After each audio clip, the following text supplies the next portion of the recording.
माहीममध्ये भाजपचा मनसेला पाठिंबा असल्याचं समोर आलंय।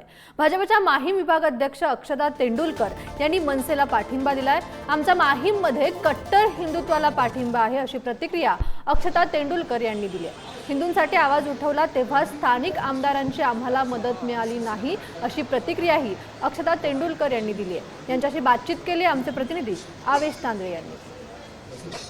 माहीमचे विभाग अध्यक्ष अक्षताताई तेंडुलकर आपल्यासोबत आहेत। ताई, कसं बघता आता माहीमचं वातावरण एक प्रकारे?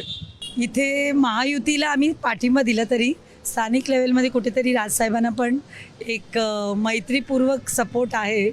भारतीय जनता पार्टी प्रत्येक कार्यकर्त्यांनी असं वाटतंय की राजसाहेबांनी एक संधी द्यायला हवं। सदा सरवणकर यांनी आज सिद्धिविनायकचं दर्शन घेतलं, त्यावेळेस त्यांनी वक्तव्य केलं की मुख्यमंत्री एकनाथ शिंदे आम्हाला पाहिजे आहेत।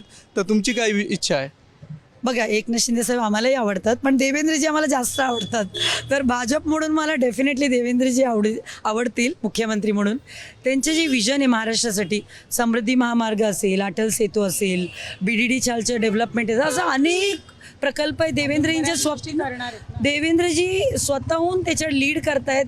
बघा, ठीक आहे, मुख्यमंत्री एकनाथ शिंदे साहेब होते बरोबर आहे, पण संख्या बघितलं तर भाजपचं जास्त आहे आणि मला विश्वास आहे की येणाऱ्या काळात देवेंद्रजी मुख्यमंत्री म्हणून होते। कॅमेरा पर्सन संतोष बोराडे सोबत मी आवेश तांदळे, पुढारी न्यूज, मुंबई।